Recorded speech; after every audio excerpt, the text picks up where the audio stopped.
Welcome back. Looks like most people, most economists, most companies that track all the mortgage rates are saying the rates are going to stay somewhere in the low sixes over 2025. We've got a report from Realtor.com that I wanted to show you and then talk a little bit about what Redfin said. Let's get right into this.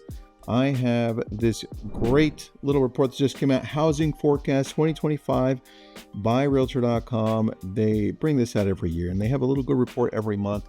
They say mortgage rates to stay at 6% as home prices grow. What does this mean for buyers? We already know what that means. But first, let's take a look at this little graph.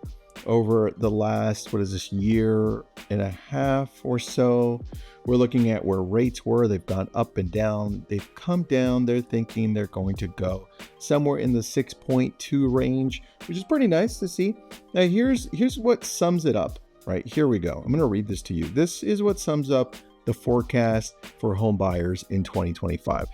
The forecast projects a slight improvement in affordability in 2025, but any gains will likely come from growing wages, which is right? You're going to have to make more money, or increased disposable income from tax breaks rather than falling home prices. Now, again, remember, this is very regional because if we scroll down, we also see that Realtor.com, I want to show you that Realtor.com also forecasts for most home sellers. They say that most areas are doing pretty good. There's a strong demand. We're still undersupplied for inventory. And they specifically say there are some areas over others that are going to be hotter. Now, we know, I think it was 2 days ago, I did a video with Zillow's report. It showcased some of the Southeast having areas that have more inventory. Prices aren't as great as they were before. Not necessarily gone down, but more of a buyer's market because now homes are sitting on the market longer. I did want to show you something from Realtor.com that has a hotness report. It's a hotness report alert. There we go. This is for October. And I love this because it breaks down the important things. We've done this before using Altos. I'm going to show you on Realtor.com.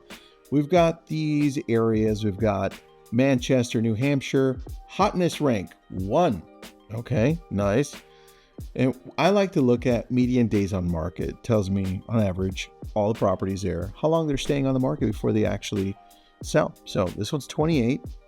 But look at this, days on market before they get an offer. Boom, before they go under contract.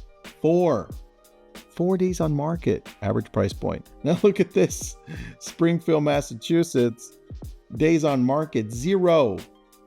That means it's super hot. Like, wow. You need to get on these. Hartford West, Hartford East, Hartford, Connecticut in general, which I showcased, I think 2 days ago also. -5. Wait a second. How does it even work? That means it sold before it went on the market? That's nuts. How is this not up here? This should be hotness, would be number 1. But I think they based it on median days on market overall, just the market in general. And then you've got more New Hampshire, Illinois. Well, that just came out of nowhere, right? Again, Connecticut, Northeast again, Northeast. Everything is in the Northeast. That's what's hot. Like super, super, super hot. It's important to take a look at that because the other thing that I wanted to show you is what Redfin just popped up with. And this is important too because it gives you a better idea of where we're at. It gauges the temperature of the market post-elections. And it says more buyers are touring houses, applying for mortgages as we enter 2024's home stretch. Here are the 2 main reasons. And I'm showcasing this so you understand what people are feeling because that sometimes sets the tone as to where we're heading in the real estate market. Many people were waiting for the election to pass. That is so true. I talked to a lot of people that kept on saying, not yet, I'm not sure who's going to win. I don't even know what's happening after. I just kind of want to put it on pause. Election to pass before getting serious about buying a home. We saw a burst in early stage home buying activity. This is true, like home tours immediately after the election, and it has continued. Yes, it has. And then the second reason, buyers have grown accustomed to elevated mortgage rates, and many have accepted that they're unlikely to come down anytime soon. As you saw, Realtor.com, what did they say? Low sixes, with their little graph, looks like 6.2, right? So everyone is understanding that that's probably where they're going to stay based on what they're hearing everywhere else. The current weekly average is 6.81, roughly the middle 7.8. Yeah, it's about right. And we take a look at the areas now that have done. Here's the median price points overall. You got median sale price as of December 1st, 2024, 383,460.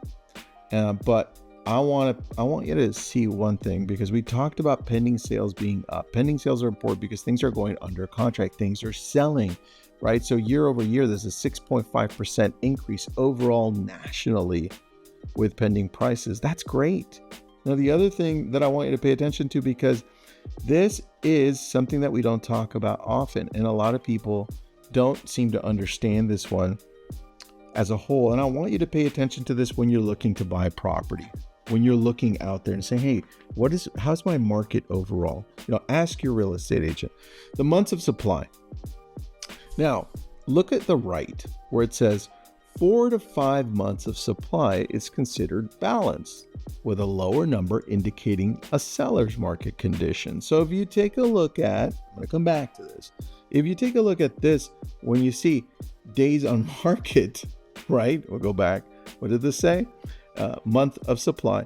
4 to 5 months of supply is considered balanced, right? Where things are staying on the market on average for, 4.3 months. That means if nothing else came on the market in 4.3 months, all the supply would be gone, right? That's what they're saying. So 4 to 5 months is average. It means it's a healthy market. You're getting a few properties here and there. But when you're looking at this in these areas where things aren't even staying on the market, right, and you've got an average of less than 30 days or average of 30 days, that's a crazy market. So when we're looking at this and saying the opposite, this is where I want you to pay attention to. You've got to find those markets that now are trending up higher. Which markets and why are they staying now over 6 months? Because now it becomes a buyer's market. So that's what I want you to pay attention to when you look at this stuff. And the other piece to this is 2024 local election results show voters are willing to spend big on affordable housing.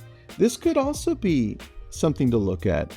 And you've got to take a look at your own states. I know some states passed some great laws that allowed certain bonds to come through. Look at this one. In Charlotte, voters passed a $100 million bond measure for affordable housing. That's great. Baltimore, they approved $20 million in bonds to support acquiring and managing affordable housing. Right? Rhode Island did the same thing. California, it's already tough out here. There's so many rules and laws, so they didn't pass Prop 33 or Prop 5. They wanted to make it stricter for rent control, which they didn't. But look, you've got to look in your areas. You've got New Jersey. I want you to understand your local market, because your local markets are really going to tell you where you're heading. And so when you take a look at whatever site you go to look at property, whether it's a Redfin, our site, right, or Realtor.com, make sure you're looking at days on market. Not enough of us are looking at that and paying attention to where the market is heading. Of course, pay attention to the interest rates. Of course, pay attention to inventory. But going back and paying attention to the key metric right there that I wanted to show you, month of supply, and then seeing where they were last month, that'll tell you a lot about the area that you're trying to purchase in. So right now it looks like a more healthier market. Some areas are still suffering from the other things we talked about: insurance, taxes, and unemployment. Keep an eye on those things. We'll talk again. And by the way, subscribe to my channel.